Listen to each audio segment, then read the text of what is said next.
Hey guys, welcome back to my channel. Tonight, we are talking medicine, specifically medicine from the 16th century. And trust me, being a patient back then was nothing like popping an ibuprofen. Unless that ibuprofen slowly dissolved your jawbone and drove you insane. So, before we dive into this one, take a moment to like the video and subscribe. But only if you genuinely enjoy what I do here.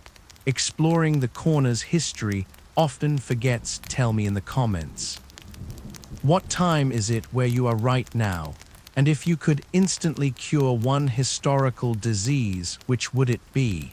And would you risk a really weird side effect to do it? Now, get ready for a journey. Because tonight we're easing into history together, into its strange and sometimes unsettling depths. We're stepping back to an age when one of the go-to cures involved a substance so toxic, we mostly use it today for thermometers and avoiding eating certain kinds of fish. We are talking about mercury. As medicine and the side effects, let's just say Grisly is putting it mildly. Okay, picture this. It's the 1500s. You're living in a world where illness isn't just an inconvenience you Google remedies for. It's a constant, looming threat. A coin flip between recovery and something far, far worse. Doctors. Well, their tools of the trade often included leeches, questionable herbal brews, and a whole lot of prayer. And mercury, yes, that shiny liquid metal that fascinates kids and makes modern adults extremely nervous if a thermometer breaks. Back then, it wasn't just a curiosity, it was medicine. A powerful, sought-after remedy. Think of it less like Tylenol and more like a desperate gamble with a known poison. You might encounter it in various forms. Maybe a thick, gray ointment smeared onto your skin, working its way in through the pores, or perhaps swallowed as pills, tiny, heavy things you hoped would magically fix you from the inside out, maybe even inhaled as vapor. Sitting in a small, stifling room while the fumes filled your lungs, a shimmering silver fog promising health, delivering something much closer to horror. Why? Because people were desperate, and crucially, they saw results. Or at least they saw a result. Mercury did do things to the body, dramatic things, visible things. In an age of limited understanding, dramatic often looked a lot like effective. Never mind that what it was really doing was poisoning you slowly, systemically. It was interrupting symptoms. Violently ... It was a common fix for some of the most feared diseases of the day. And the king of these terrifying ailments, the one that really put mercury on the map as a mainstream treatment, was syphilis. A relatively new, rapidly spreading plague that was as devastating as it was humiliating. And your journey into the shadows was far from over, and what you discovered next was even stranger and perhaps more disturbing. So you've decided to try the mercury cure. Maybe the sores from the great pox, syphilis, are spreading. Maybe you heard old man Fitzwilliam down the lane swears it cleared him right up. For a bit anyway, the physician, or perhaps just the local barber surgeon, prepares your dose. Let's imagine the ointment route first. They might take a dark, heavy paste, often a mix of mercury and animal fat, and begin to rub it vigorously into your skin. Into your joints, into your armpits, anywhere they thought it could get in quickest. The smell is metallic, perhaps a bit acrid from the other ingredients. Your skin feels strange, cold initially from the metal, then perhaps warm as the friction builds. At first, you might even feel Better, the mercury is a shock to your system, a powerful, toxic jolt. It might temporarily suppress symptoms, or its sheer systemic disruption might mask the original illness. This early phase was the dangerous illusion. The moment doctors and patients alike pointed to as proof it was working. "See," they'd say, "the fever is down, the pox seems to recede." But this brief respite was merely the calm before the storm. Soon, the real effects of the mercury would begin to show. And they were hard to miss. The first sign was often in your mouth. Your gums would swell, turn dark red, almost purple.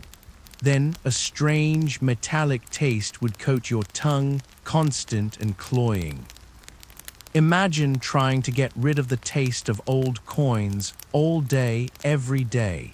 Your teeth might start to feel loose, sensitive. Then came the drooling. Oh, the drooling. Mercury is a powerful sialagogue, meaning it makes you produce massive amounts of saliva, not just a little extra spit, but torrents, constant, thick, sometimes foul-smelling drool that poured from your mouth uncontrollably. People would have to carry cloths or cups just to manage the flow. Imagine trying to eat, talk, or sleep when your mouth is a non-stop faucet of toxic spit. This wasn't seen as a side effect, not really. It was often interpreted as the mercury purging the disease from the body, the sickness literally being flushed out in torrents of saliva. A bizarre, grim form of detox. This belief that the profuse salivation was a good sign, the body expelling the venom of the disease, was one of the core reasons the mercury cure persisted despite its obvious and horrific side effects. They saw the reaction and interpreted it through the lens of prevailing medical theory, which often involved purging humors or expelling toxins. The worse you drooled, the more you were supposedly being cured. A truly twisted metric of recovery, and while your mouth was betraying you, the mercury was just getting started. The symptoms you thought were clearing were being replaced by something else entirely. Something produced not by the pox, but by the very substance meant to save you. And in that unsettling stillness, something truly stark began to stir. So why, you might ask, would anyone willingly subject themselves to a treatment that made their mouth rot and caused them to drool like a malfunctioning fountain? This is where we zoom out a bit. Leaving your personal, increasingly unpleasant symptoms for the larger, equally grim landscape of 16th century Europe. Let's get specific about how this poison was actually applied. Because desperation breeds creativity, even when that creativity involves making people sicker. Besides the ointments we mentioned, which they'd rub into every orifice and fold they could find, there were other popular and equally horrifying methods. One common approach was the fumigation or sweating treatment. This involved the patient sitting in a sealed box or small room, often with their head sticking out or sometimes not. Beneath them, a dish containing cinnabar, mercury sulfide, would be heated. As the cinnabar heated, it released mercury vapor into the confined space. Imagine sitting there, trapped, as the shimmering, metallic-smelling vapor filled the air around your body. You'd breathe it in, it would absorb through your skin. The room would get incredibly hot, inducing a profuse sweat, again interpreted as the body purging the disease. You'd sweat, you'd inhale fumes, you'd feel the toxic metal entering your bloodstream directly through your lungs. It was essentially a mercury sauna, but instead of relaxation, you got poison. Then there were the internal methods, ingesting mercury compounds as pills or potions. These were often mixed with other substances, herbs, resins, who knows what else, presumably to make them more palatable or potent, though likely just adding more variables to the toxic cocktail. Swallowing metallic salts or liquid mercury was a direct assault on the digestive system. The immediate results of these methods were often grotesque. Beyond the excessive salivation and the metallic taste, patients would develop severe mouth ulcers and sores, not just on their gums, but lining their cheeks and tongue.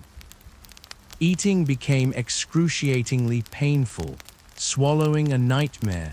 The mouth could become so ravaged it looked like it was literally falling apart, eaten away by the constant chemical burn of the mercury secreted in the saliva. Your breath would become foul, sickeningly sweet and metallic. A smell that announced you were undergoing the mercury treatment from across the room. Your skin could develop strange rashes and boils where the ointment was applied, sometimes blistering and peeling away. Remember, they were rubbing a heavy metal paste into open sores or already irritated skin, and the systemic effects began to mount. Violent tremors, uncontrollable shaking of the limbs, a condition later dubbed Hatter's shakes, because felt makers using mercury to process felt often suffered from it. Muscle spasms, weakness, a general feeling of profound, bone-deep illness that went far beyond the original disease. You weren't just sick anymore, you were poisoned, deliberately. In the name of a cure, this stage of the treatment, where the body began its violent rebellion against the mercury, was the undeniable proof that something was happening. But discerning the difference between the disease progressing, the mercury working, or the mercury simply destroying you was a distinction largely lost in the medical understanding of the era.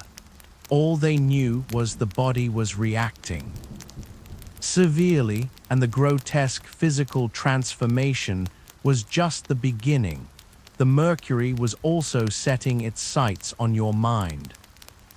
Right back to the nitty-gritty of how this toxic metal was forced into suffering bodies. As you heard, the methods were varied, but rarely gentle. We've touched on the ointments, the greasy, gray stuff rubbed raw into your skin until it burned and blistered. But let's not forget the mercury sauna. Imagine the scene again. The small wooden cabinet or tent. You're sitting inside, maybe naked or draped in cloths, the air thick and stifling. Below you, a brazier heats cinnabar, the red, rocky form of mercury sulfide. As it heats, mercury vapor rises, a heavy, invisible gas filling your tiny world. You can probably smell it, a faint metallic tang mixing with the smell of sweat and maybe burning charcoal. You breathe it in, deep into your lungs. The heat makes you sweat, pouring off you in streams. The theory was, this combination of sweating and inhaling mercury would drive the disease out through your pores, like flushing a pipe with poison. It sounds horrific because, well, it was horrific. You weren't just sitting in a hot box.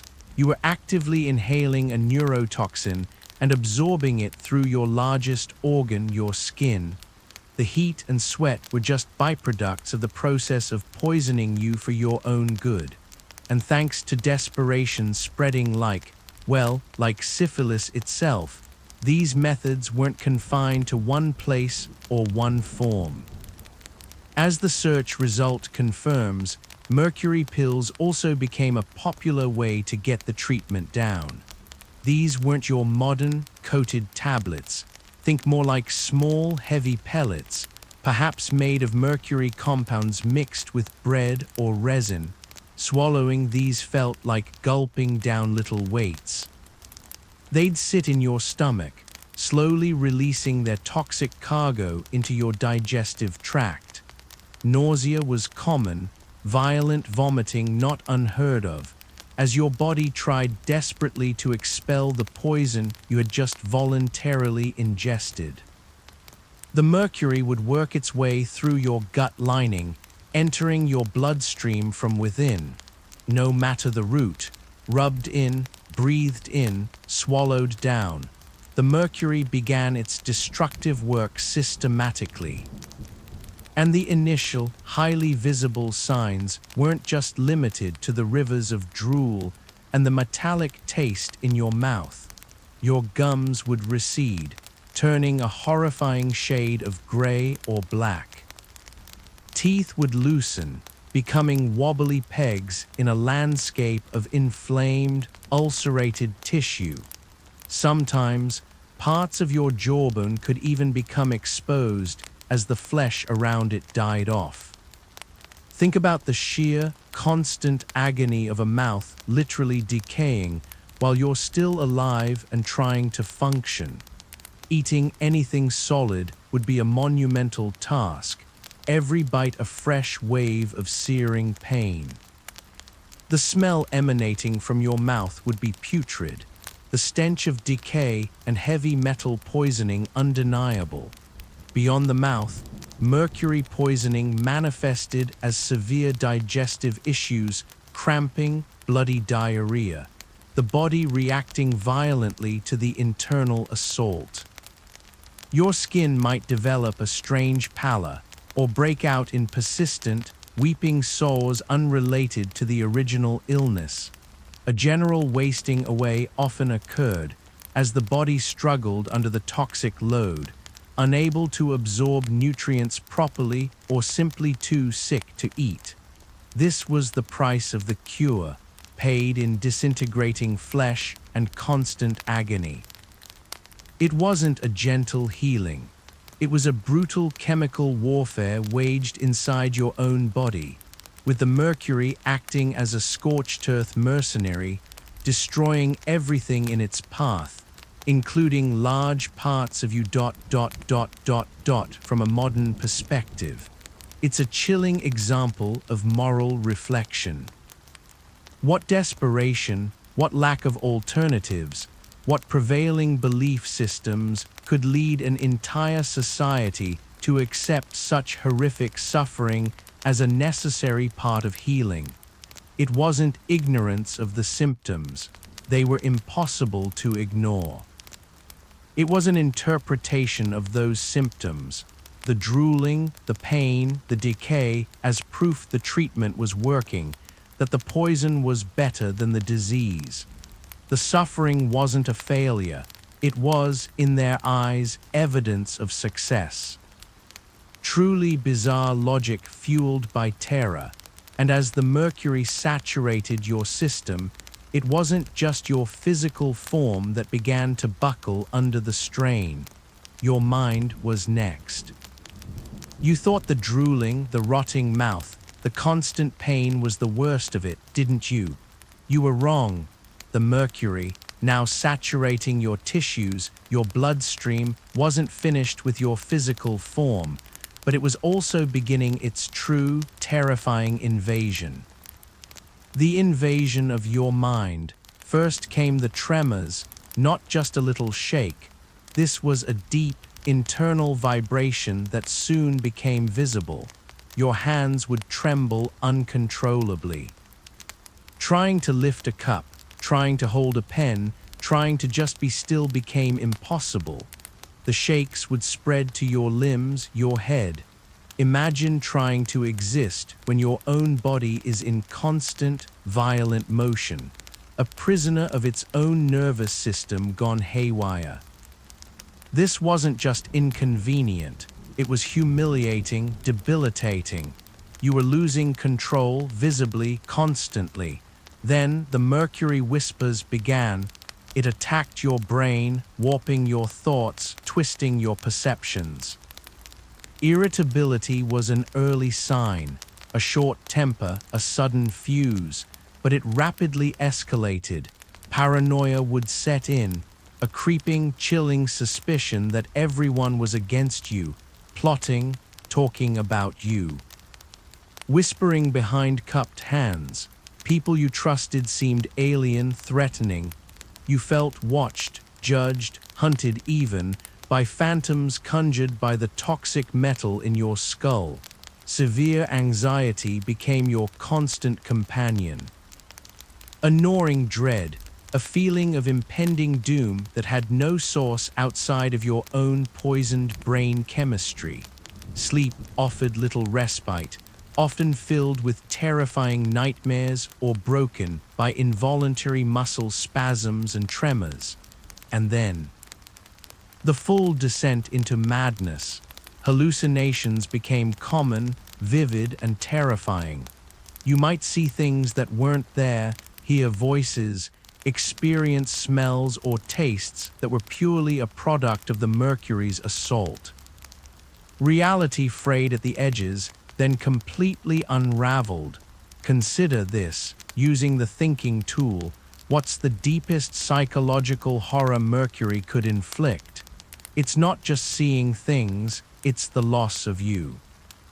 The core self being dissolved by a chemical. It's the inability to trust your own senses, your own thoughts, your own family. It's being trapped inside a body that shakes uncontrollably and a mind that lies to you constantly.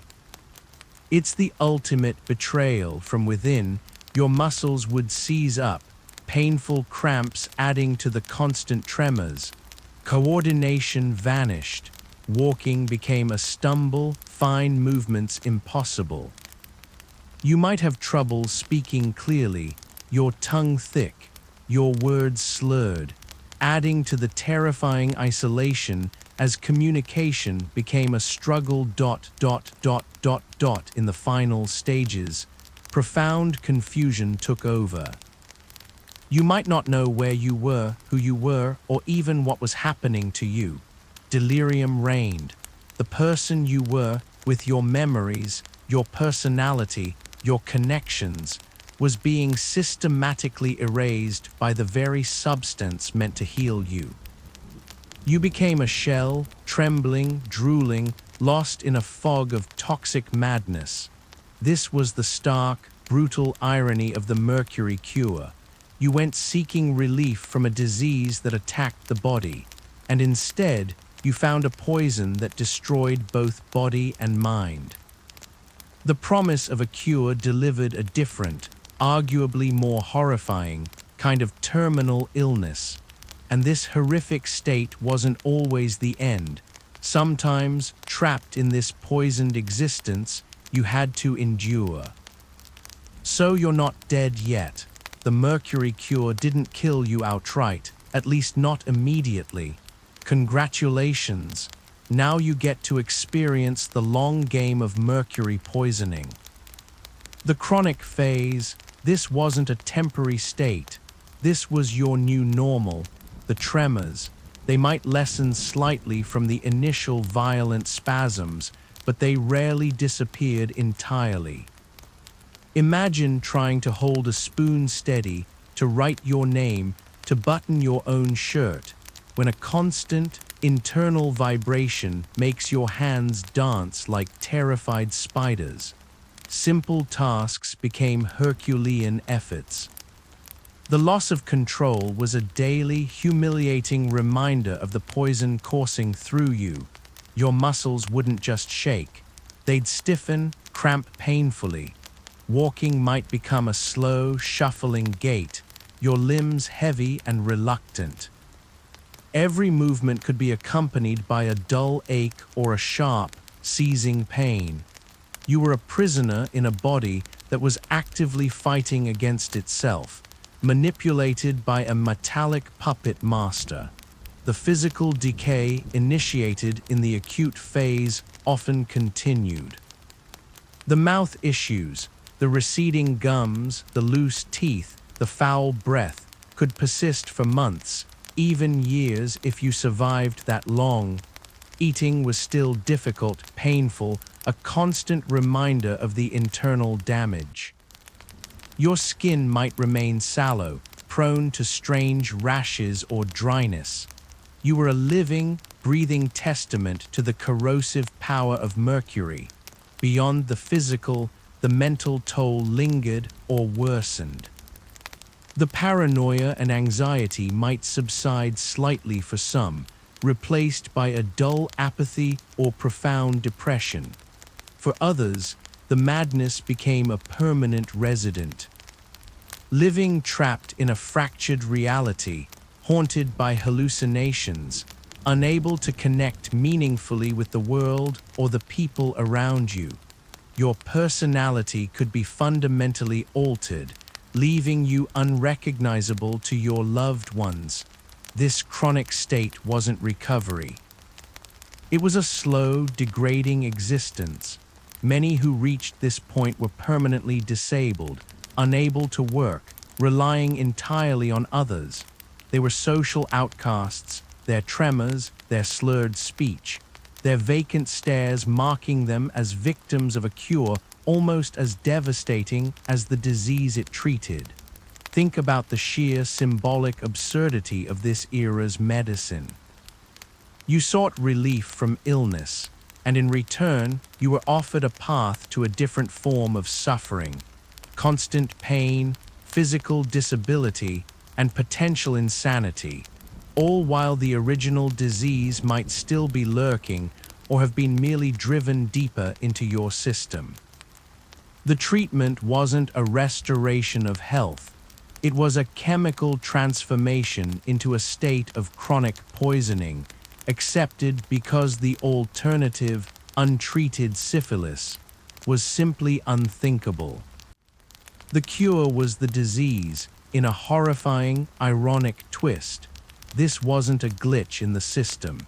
It was the system for a long time. Doctors saw the initial dramatic reaction, attributed it to healing, and simply had no concept of chronic heavy metal toxicity on this scale. The prevailing medical models couldn't explain why their cured patients were left shaking, drooling wrecks. They just were. It was the cost of doing business with a volatile, powerful substance they didn't understand. And as you existed in this state of toxic limbo, the line between the disease and the cure blurred into a single, agonizing reality. Given the absolute horror show that was the Mercury cure, the drooling, the tremors, the rotting mouth, the descent into madness, you'd think it would have been quickly abandoned, thrown onto the scrap heap of terrible medical ideas alongside trepanation for headaches and leeches for everything. But it wasn't. It persisted, widely used for centuries. Why? This is where we zoom out again, trying to understand the truly bizarre logic that kept this toxic train rolling. Firstly, remember the diseases they were fighting. Syphilis in particular was terrifying. It was new, it spread rapidly, and untreated, it could lead to grotesque disfigurement, blindness, paralysis, and eventually death. In a world with no antibiotics, no understanding of bacteria or viruses, a known poison that seemed to do something, anything, was often preferred over a slow, agonizing decline. Desperation is a powerful motivator, capable of making the unbearable seem merely unpleasant or even necessary. Secondly, the understanding of the human body and disease was fundamentally different. The dominant medical theory was humorism, which focused on balancing the body's four humors: blood, phlegm, yellow bile, and black bile. Illness was often seen as an imbalance or a buildup of corrupt humors or toxins. Treatments were designed to purge these excesses from the body. And what did Mercury do? It caused violent reactions: vomiting, diarrhea, and most spectacularly, salivation so extreme it required buckets to catch it. In the humoral view, this wasn't poisoning. This was the mercury working, actively purging the foul humors or the disease itself from the body via these bodily fluids. The worse the patient's reaction, the more effective the treatment was thought to be. The drooling wasn't a side effect. It was the proof of the cure. Let's use the thinking tool here to really grasp the absurdity. What's the core disconnect in their logic? It's mistaking a violent toxic reaction for a beneficial cleansing process. They observed a dramatic physical event, profuse salivation, purging, and misinterpreted its meaning entirely based on a flawed model of the body. It's like seeing smoke pour from an engine and thinking it means it's running efficiently because something is clearly happening dramatically. The more smoke, the better the engine must be working. This fundamental misinterpretation is a profound example of symbolic absurdity, where a destructive process is assigned a symbolic meaning of healing and purification. There was also a lack of understanding of chronic toxicity. If a patient didn't die immediately from the acute poisoning, and their most obvious symptoms, like the initial syphilis sores, seemed to recede during the violent mercury treatment, they might be considered cured or at least improved. The tremors, the neurological issues, the long-term decay, those might be attributed to the original disease continuing its course, a weakened constitution, or something else entirely, rather than the lingering effects of the cure they just received. There was no concept of accumulating heavy metals in the body and their delayed, insidious effects. Furthermore, there were no standardized clinical trials or regulatory bodies. Medical knowledge was passed down, often based on anecdotal evidence and tradition rather than rigorous testing. If a respected physician swore by Mercury, others followed suit. If patients sometimes seemed to improve, or their original symptoms were masked by the dramatic mercury effects, it reinforced the belief in its efficacy, despite the trails of ruined lives and shaking bodies left in its wake. So, you were trapped in a system where the most powerful available treatment for a terrifying disease involved a known poison, administered in ways that ensured maximum absorption and dramatic, visible, misinterpreted reactions.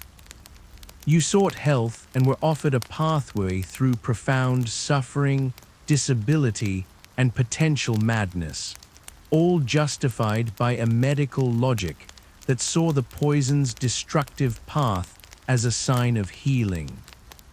It was a medical catch-22, powered by desperation and a fundamental misunderstanding of toxicity. And this state of toxic recovery, this grim limbo between sickness and death, had its own specific, visible markers. So you're in the chronic phase. You haven't succumbed to the initial onslaught of the mercury, but you're certainly not well. This is the grim plateau, the long, drawn-out aftermath where survival meant existing as a walking testament to the cure's brutality. Your days were a constant struggle against your own body.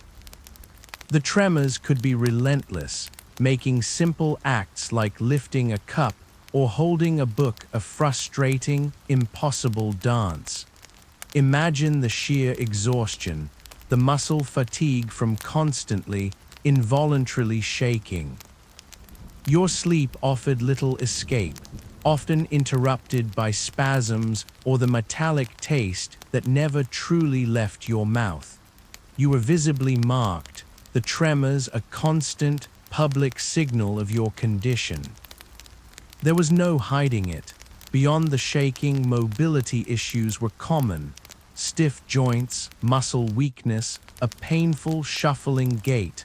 Getting around became a chore, navigating stairs a hazard.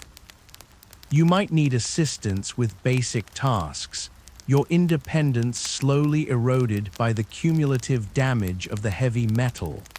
The mouth, a site of such early, violent symptoms, could remain a source of chronic pain and disfigurement. Receding gums, missing teeth, a constant foul odor despite meticulous cleaning attempts, if you were even capable of such things. Eating solid food was still likely a challenge, leading to malnutrition and further weakening your already compromised system. Your face might have a sunken, aged appearance, the skin sallow, the eyes perhaps glazed or vacant. But the most tragic lingering effect was often the damage to the brain. For many survivors of the acute phase, intellectual decline was a reality. Difficulty concentrating, memory problems, a general dulling of cognitive function. For others, the paranoia or the mild confusion of the earlier stages solidified into permanent psychological conditions.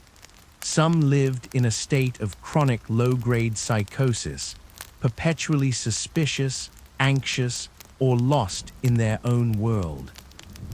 Others were simply withdrawn, apathetic, their personalities leached away by the mercury-like color from a faded cloth.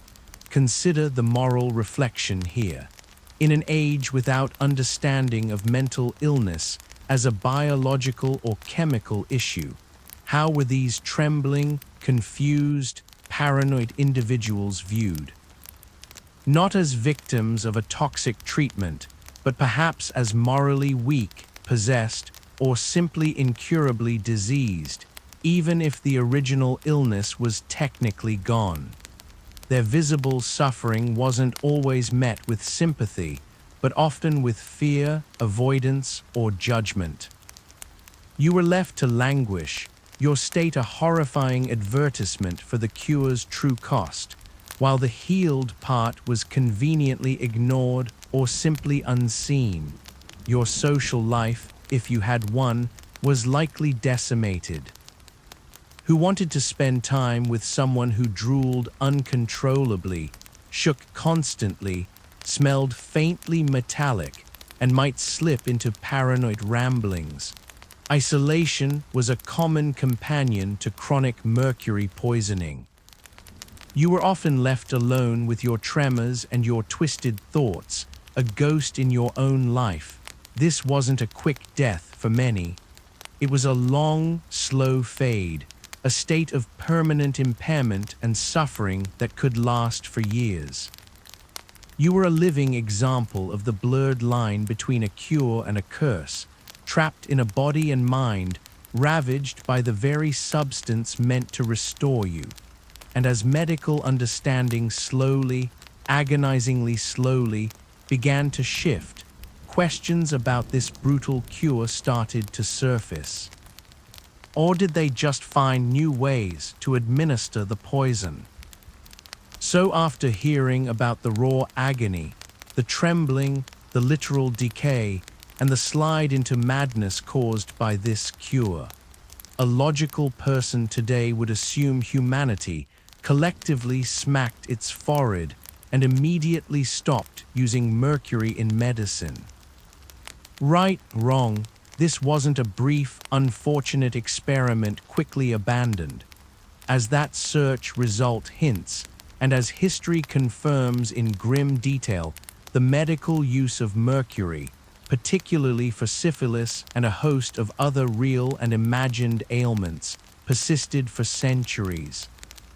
We are talking well into the 18th, even the 19th century, before its use significantly declined, and even then, traces lingered longer in some practices. Why the stubborn adherence to a therapy that visibly destroyed people, part of it, as we've discussed, was the humoral theory and the belief that violent purges were beneficial. The sheer, dramatic reaction caused by mercury looked like the body expelling something vile. The salivation, the vomiting, the diarrhea, these weren't side effects, they were the point. You were literally drooling out the disease, or so the thinking went. It was a powerful, visible sign of treatment in an era where most illnesses were invisible invaders. Another reason was the lack of effective alternatives for diseases like syphilis. While mercury was horrific, untreated syphilis was a guaranteed path to a different set of equally or perhaps more horrifying outcomes. Blindness, paralysis, dementia, disfigurement, and death. Faced with two terrifying options, one that sometimes seemed to arrest the initial, visible symptoms, even at the cost of immense suffering and long-term damage, held a twisted appeal. It was the devil you knew, or at least the one you thought you could fight, with chemical fire. Consider the sheer political irony of the situation. The established medical authorities, the universities, the respected physicians, all sanctioned and taught the use of mercury. To question it wasn't just questioning a treatment. It was questioning the entire edifice of medical knowledge and the authority of those who held it, changing deeply entrenched beliefs, especially those tied to powerful, if toxic substances and supported by leading figures, is a glacially slow process. It takes overwhelming evidence and often new generations of practitioners willing to challenge the status quo.